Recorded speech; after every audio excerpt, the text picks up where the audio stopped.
Greetings, welcome, and thank you for clicking. I'm Christian of Standing Stones Healing Company, encouraging your journey with Reiki, card reading, and coaching for life's changes, challenges, and transitions. Thanks for joining me for this episode of Ask the Stones, offering spiritual guidance and encouragement for life's challenging questions. Greetings, welcome, and thank you for joining me for this episode of Ask the Stones. This week's question comes from Marianne. Since retiring, I don't know what to do with myself. I garden, knit, and go bird watching, but that's all. I feel like I'm floating from day to day with no real purpose. What do I say to myself when I wake up in the morning to get motivated?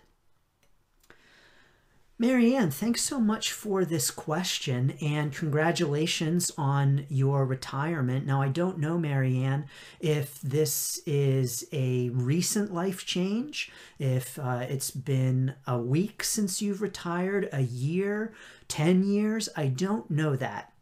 But no matter how long it's been, I do want to say congratulations for moving into this current phase of your life.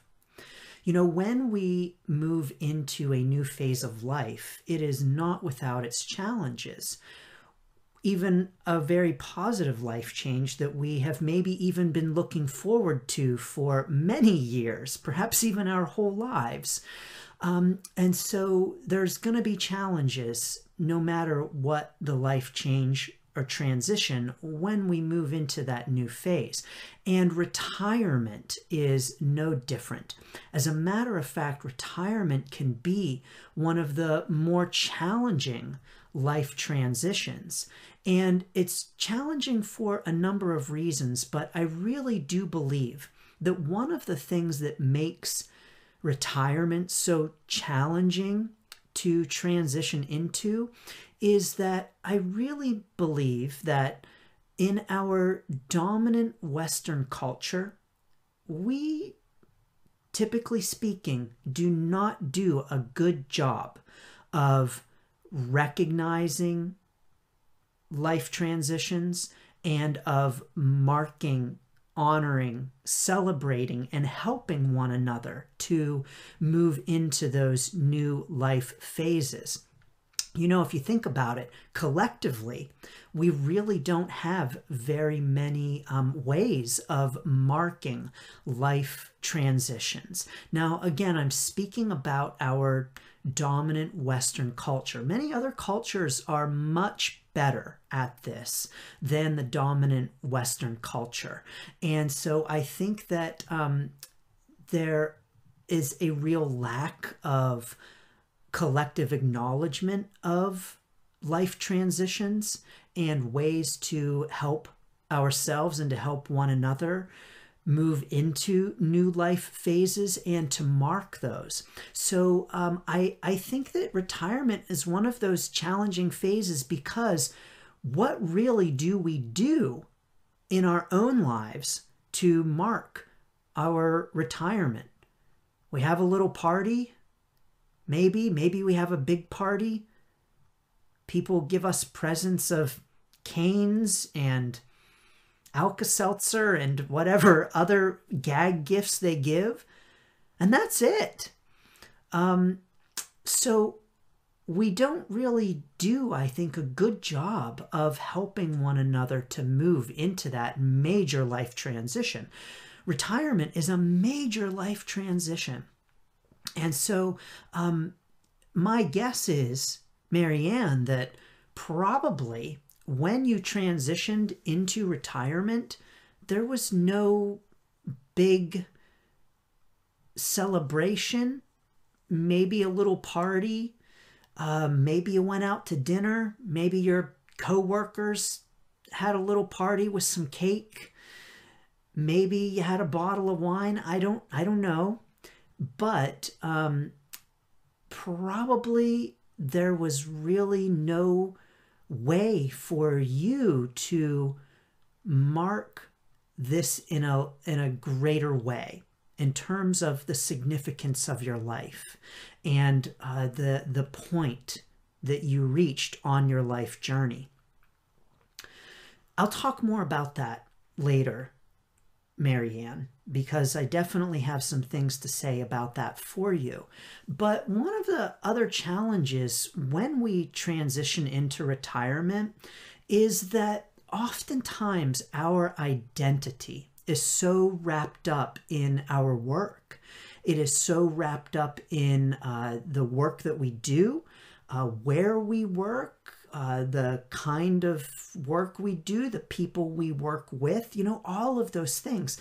So often our working life is wrapped up in our identity, and that much of our identity hinges on our working identity.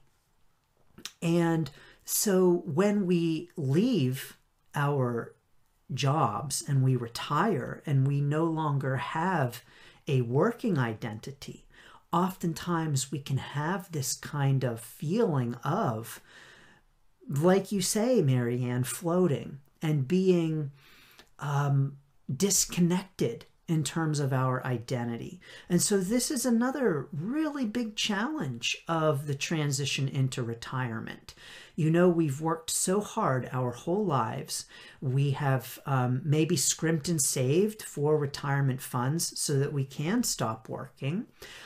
We've devoted oftentimes our whole lives to one career. Now, of course, this has changed. It's, of course, more in the past that people had one job for their whole lives. This is really no longer the norm. It is actually now the norm to have a job for 3 years and then transition into something else. But even with the change of jobs, oftentimes we're doing similar kinds of things. Although, again, this is not so much the norm. It is now much more normal to be doing completely different things throughout our lives in terms of jobs. But so anyway, Linda, I don't know your particular situation, but with our current retirees, it was much more common for them, for people like you, Marianne, to have a job as a single job, single career, doing the same kind of thing year in and year out, to the point where it really does inform your identity and really become a part of how you see yourself and also how others see you. So it's really important to recognize that when we talk about retirement and the challenge of transitioning into retirement, that, hey, you are no longer doing the thing that you were doing that really kind of formulated how you moved in the world and how you thought about yourself. When we ask people, so what do you do? We're really asking them, so who are you? And we're also asking them, this is very hidden in the question, but we're also asking, how do I relate to you? And, how do I see you? And so when we answer with, well, I'm retired, then it's like, oh, okay, so you're retired, you're not working anymore, but what did you do? Who were you? Not so much who are you now, who were you? And I think that this kind of identity formation on a career does a real disservice to us as human beings, as souls, as people on our journey, because we can do many different things and have many different jobs and many different careers. And we can even have no career, as we might in retirement. And it does not mean that we are any less of a human being or a worthy being. So oftentimes worth in our work in our society equals worth, and vice versa. Worth equals work. I think that's unfortunate. And I say that as someone who's been a career coach for a very long time.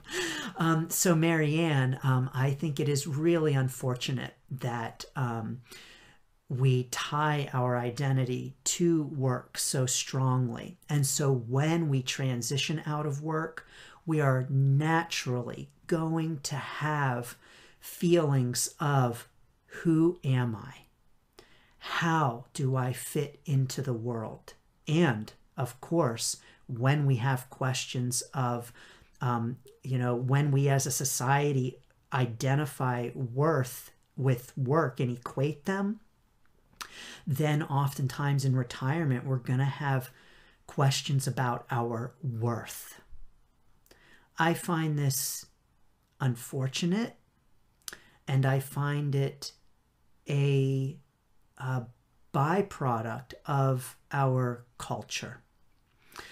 So let us acknowledge that and the unfortunate truth of that, because I think what that means for you, Marianne, is that you look at your own life and you say, well, I go bird watching and I knit and I garden, but that's not enough.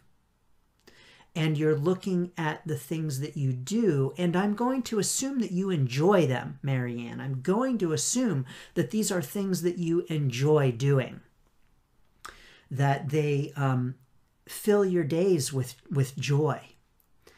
And you look at them and say, I love these things, I enjoy them, and they're not enough. But this is not enough. And my question for you would be, why not? Why not? Why is not the enjoyment of gardening, knitting, bird watching enough? Why is that not enough? And why is that maybe even not good enough? And Marianne, is that not good enough for you? Or are you afraid that that's not good enough for society? Is that not good enough for you to be spending your time doing? Is that not fulfilling and rewarding, quote, enough for you? Or are you feeling some kind of societal pressure to be doing more?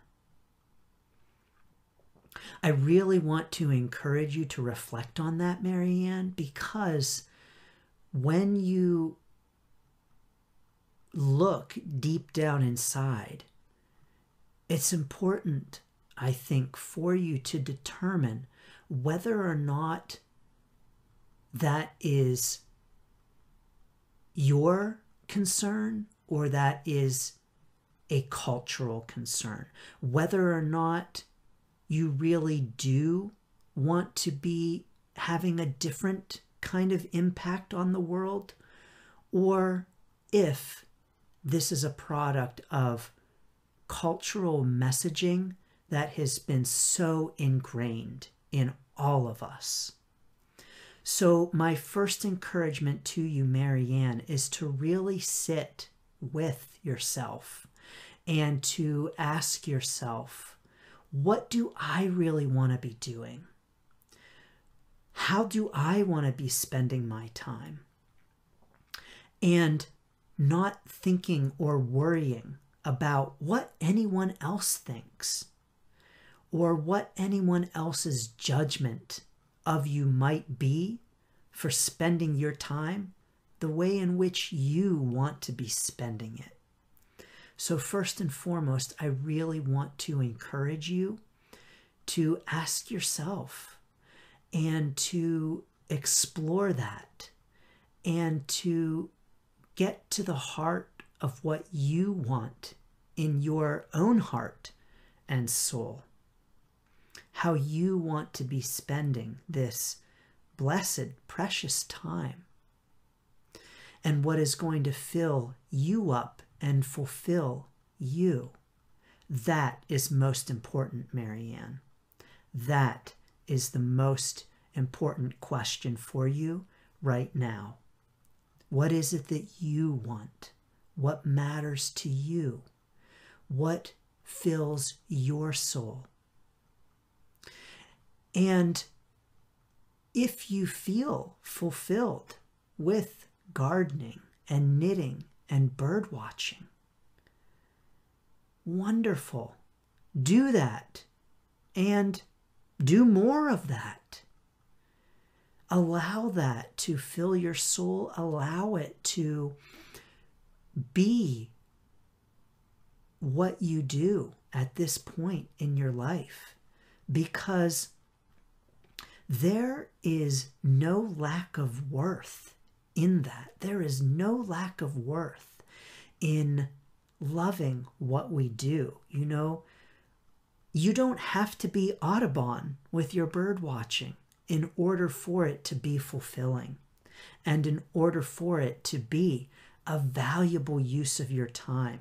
You are the one to determine what is a valuable use of your time. I sense in your question, Marianne, judgment. I sense judgment of yourself and saying this is not enough. The bird watching, the gardening, the knitting, it's not enough. And I really want you to explore for yourself, is it not enough for me, or am I afraid it's not enough for others? That, I think, is your most important question. And to work to release judgment of yourself and feeling that it's not enough. So release judgment over feeling that this is not enough, and release judgment of the feeling that it's not enough to spend your days gardening, knitting, bird watching, just for the sake of enjoying it and doing it. What really, truly, what greater thing is there in life than to do what fills us up, to do what fulfills us? And so if it is fulfilling to us, what other reason do we need to do it? If it fills us with joy, if it really is a true expression of ourselves in this world, then what other reason do we need? So Marianne, please do, I encourage you to ask yourself that question.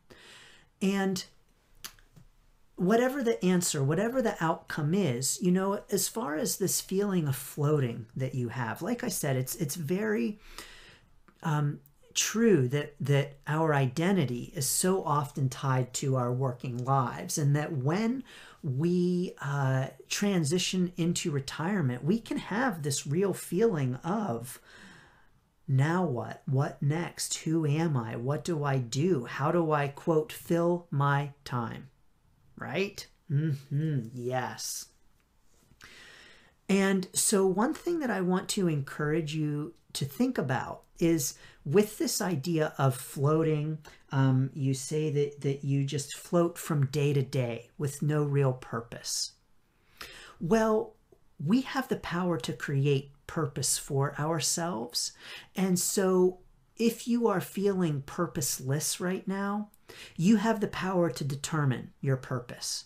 Now, I truly believe that all of us, every single one of us on this planet, our purpose, our true core purpose is to love. And I believe that we are all here to love, to show love, to spread love, and to be love in the world. And Marianne, how we express that is up to us. And there are an infinite number of ways to express love in the world. And this could be knitting, you know, maybe knitting for your family and friends. That is an expression, an act of love.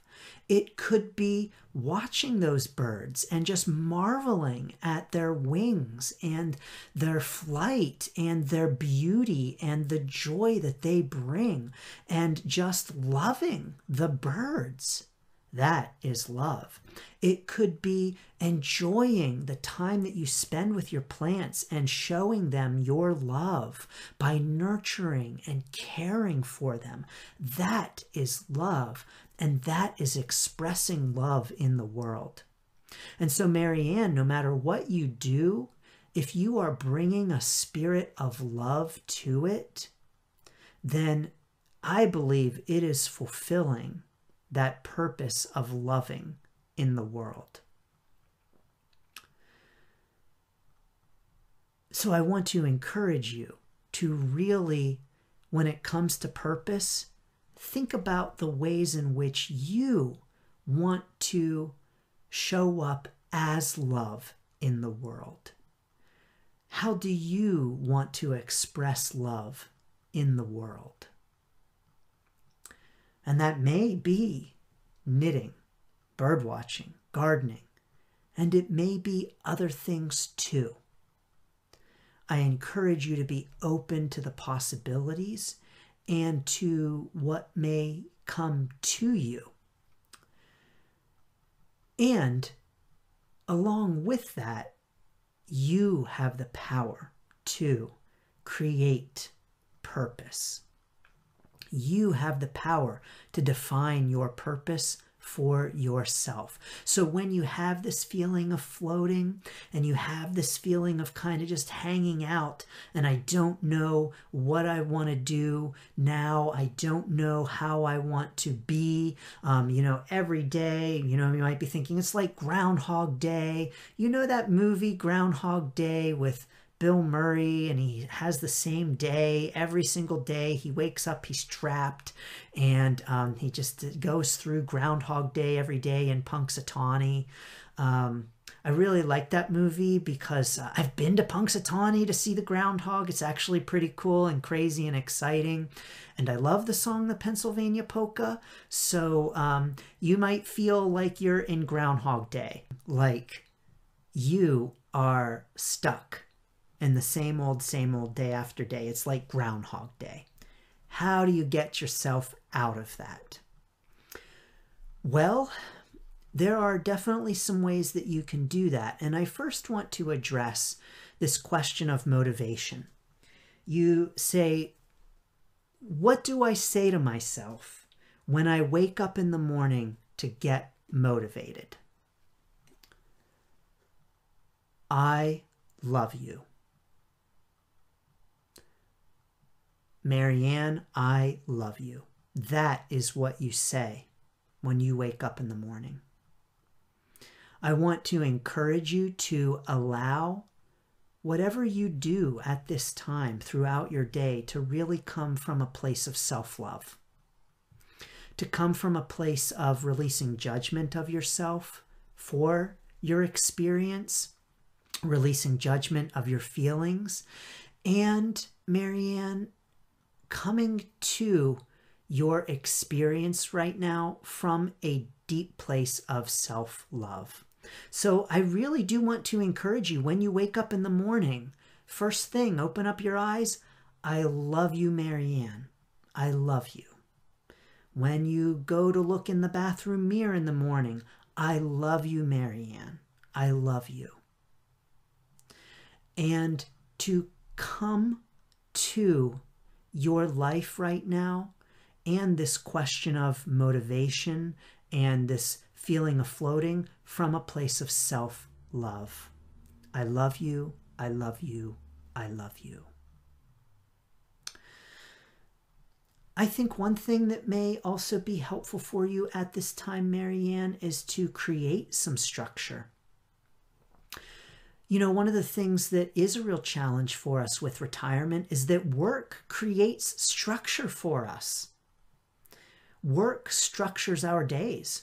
We get up at the same time, the alarm goes off, we get dressed, we go to work, we go the same route, we get to work at the same time. We do the same types of things at work. Work has a structure to it. We often will eat lunch at the same time, take breaks at the same time. It's very routine. And so work really sets routine for us. Typically, we work Monday through Friday. We have the weekends off. So work is our structure. Once that structure is gone, then we really can have these feelings of floating, and we really can have these feelings of where do I go? What do I do? How do I move in the world now? I don't have structure. So I want to encourage you to create some structure for yourself, to and do that in whatever way feels fulfilling to you, but to just create some structure. You know, maybe on Mondays I knit, and maybe on Tuesdays from 10 to 12 I garden, and maybe on this day I go volunteer at this place, and on this day I go meet this friend for lunch. You know, whatever it might be, creating structure, I think, is going to help to ground you, you know, to bring you out of this feeling of floating, and to just create structure and routine for your days.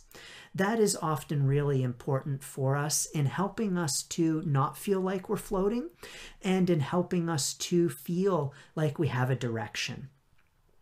I'm going to assume here, Marianne, that you feel like you are floating, that this feeling of floating is one of feeling directionless.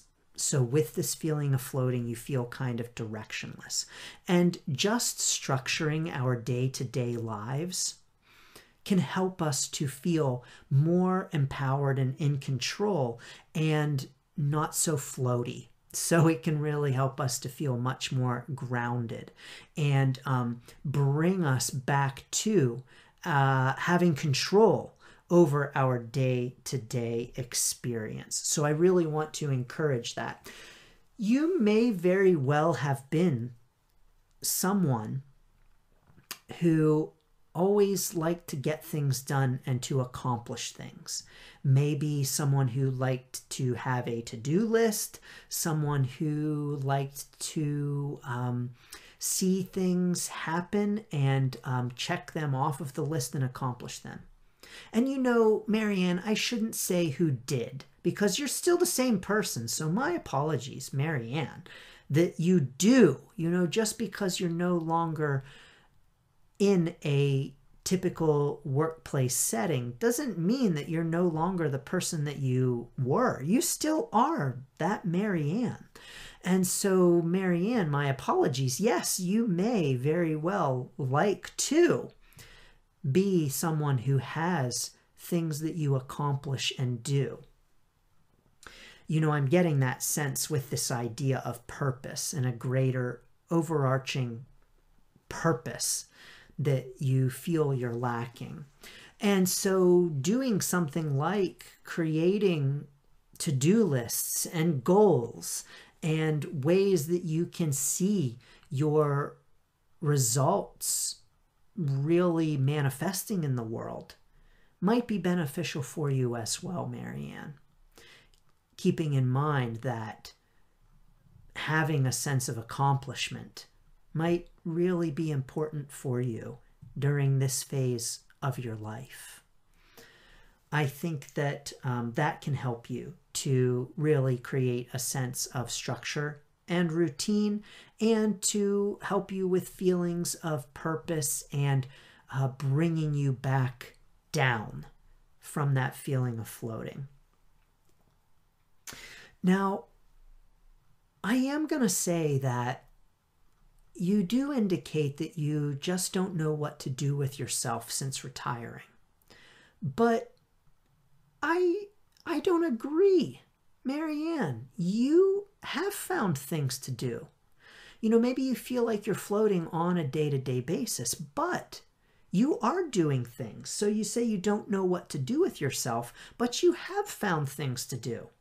You're gardening, you're knitting, you're bird watching. You're probably doing other things too that you're not giving yourself credit and acknowledgement for. So I really want to encourage you to just recognize the things that you are doing and the things that you do already know. So rather than thinking about, oh, I just don't know what to do with myself, no, you are doing things. You are occupying your time. Now, maybe you want to have a better handle on how you occupy your time and the ways in which you use your time. But Marianne, you certainly do know what to do, at least in some way, shape, or form, because you are doing it. So you may determine that you just want to do more of those things. And you may determine that you want to do additional things. You may determine that you want to do different things. That is all okay. And so I want to encourage you to acknowledge the fact that you do know more than you think you know, and that you already do know what to do, because you already are doing some things. So this is great. You do know what to do with yourself. You garden, you knit, you bird watch, and that is all wonderful.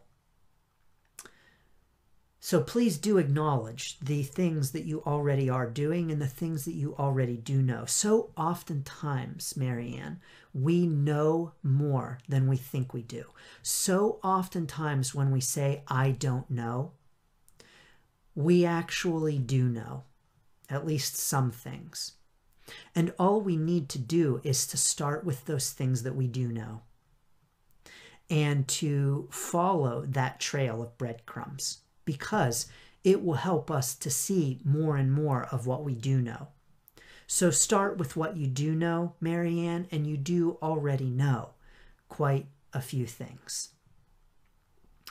Now, finally, I'm going to encourage for you, Marianne, to conduct a ritual. Remember how I said I really don't think we're very good, culturally speaking, in Western dominant culture with transitions. It's actually one of the reasons why I'm so passionate about life changes and so passionate about helping people through transitions, and why it's such a thing for me, because I really don't feel we do a good job of it, culturally speaking.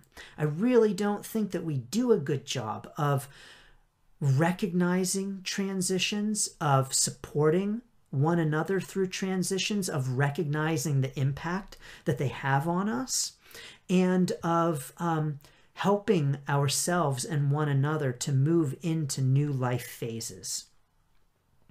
So I want to encourage you, Marianne, to conduct a ritual. I don't care if your retirement is 1 week old, 1 year old, however long it's been since you've retired. My guess is that probably there was no real mark of change for yourself. And so I want to encourage you to create a ritual for yourself that marks this new life phase. Now, what does that look like? Well, it can look like any number of things. It needs to be individual and particular to you. The most powerful rituals are ones that are very personal to us. And if you'd like more assistance on coming up with a ritual that's going to be personally empowering for you, Marianne, reach out to me. We can explore that together.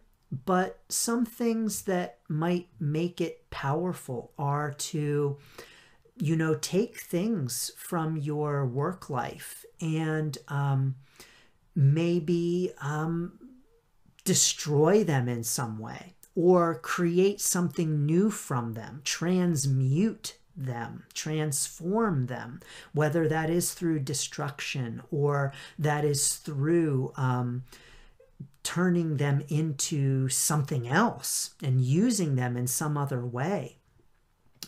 Maybe you want to mark your passage with some kind of trip that you go on, maybe even a trip alone, maybe a night away, some kind of ceremony that you conduct. You know, I do conduct distant Reiki healing ceremonies in order to help people usher in new life changes.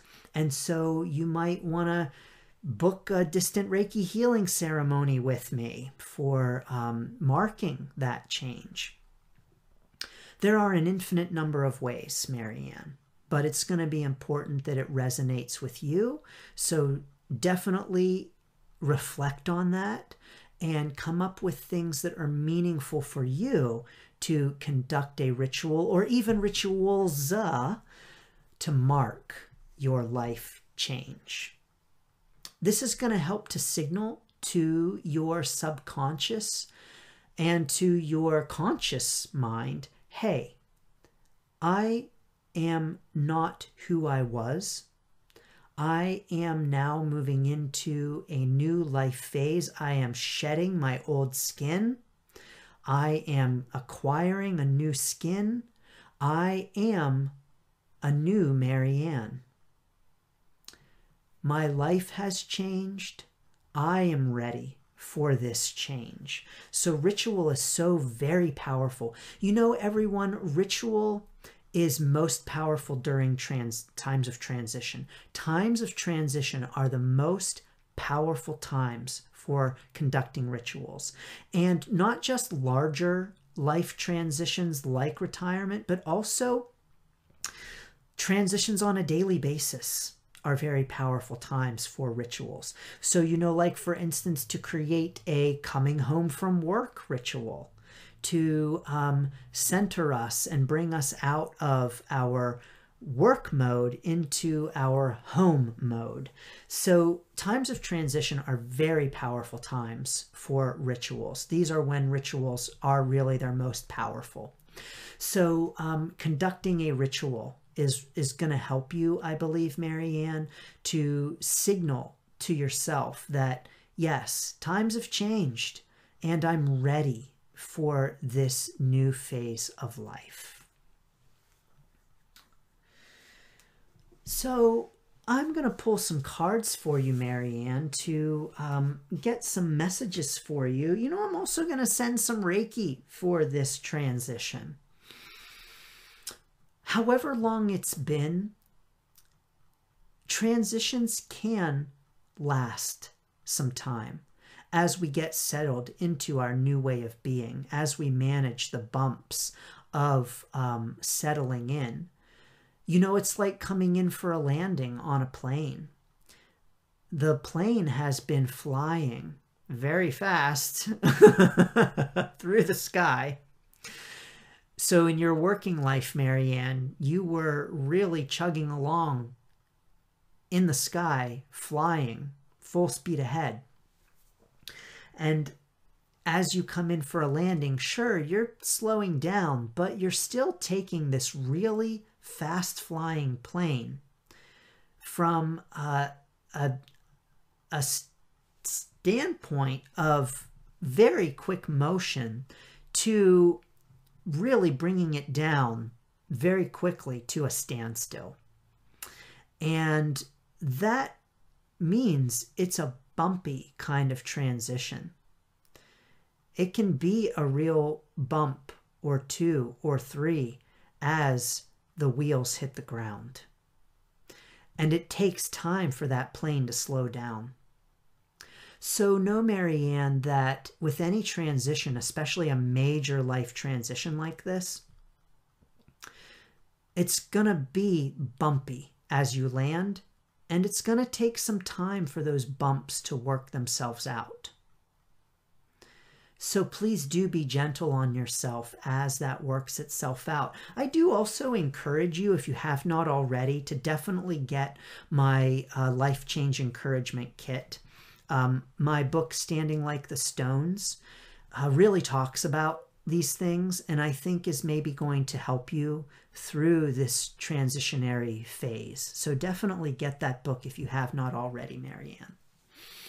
But yes, I'm going to send Reiki to you for this life transition, and I'm going to send Reiki to all of us for our life transitions, whether you are currently experiencing one or not. I do love to send Reiki specifically for life changes because this is, as I mentioned, something that I really specialize in, that I really am passionate about, that I really care about, and that I'm really very wanting to enact change in our experience, is recognizing that life changes are important points in our lives, and that it's really important for us to recognize and acknowledge that. So, as always, everyone, if you don't want the Reiki to go to you, it will not.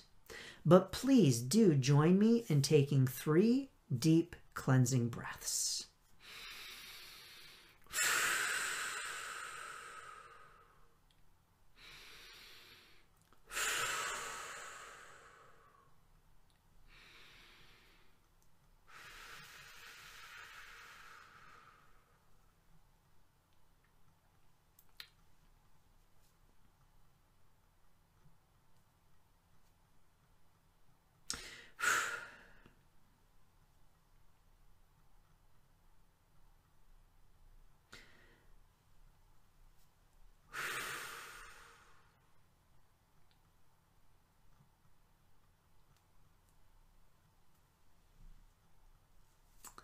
Thank you. So, Marianne, one of the images that I received as I sent Reiki was of a bug on the ground. And if you think about the bug on the ground, it is very invested in its daily life. It is very invested in what it's doing. And the bug does not say, as it is moving about the earth, it does not say, is this good enough? Is what I'm doing right now good enough? And so I think that we can all learn a lesson from the bug, and to bring it down to the minute, smallest details of our life, and become absorbed in those, find joy in those, and not worry about asking ourselves, is this enough? Is this good enough? Am I doing enough? As I travel the dirt, dig down in the dirt, collect, I don't know, other bugs to eat, whatever bugs do.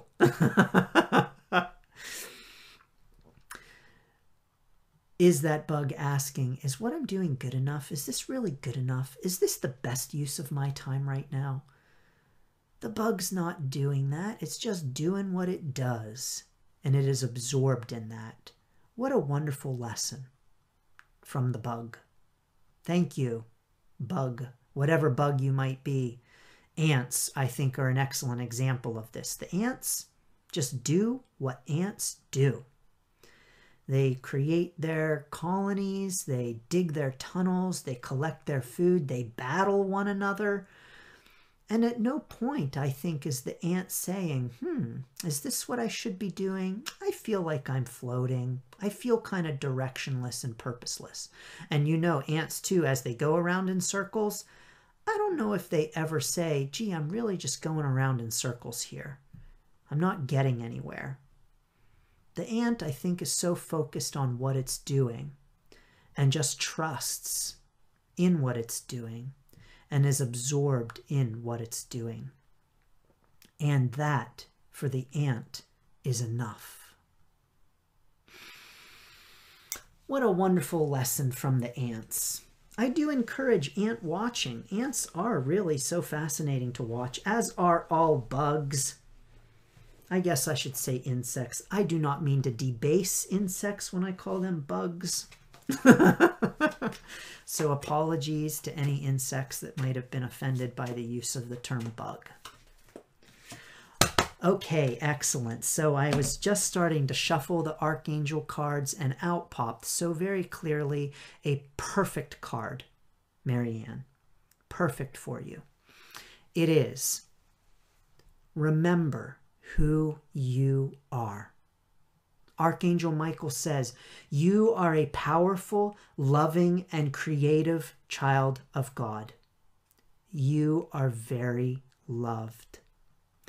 Remember, Marianne, to allow what you do at this time to come from a place of self-love.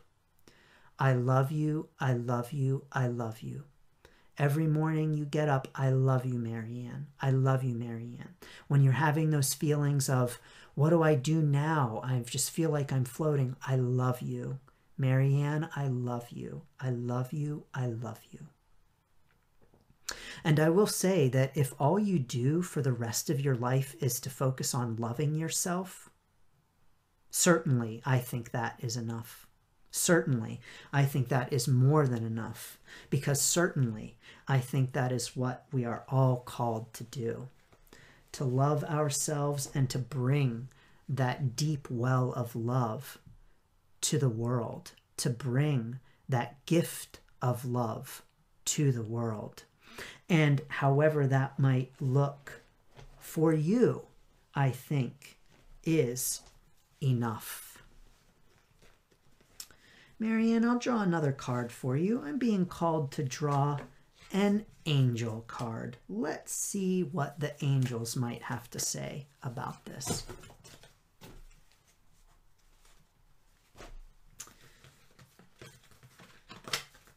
And a few cards have popped out, so let's see what comes out now. I shuffle just a handful that popped out. I shuffled them, and this one jumped right out from that.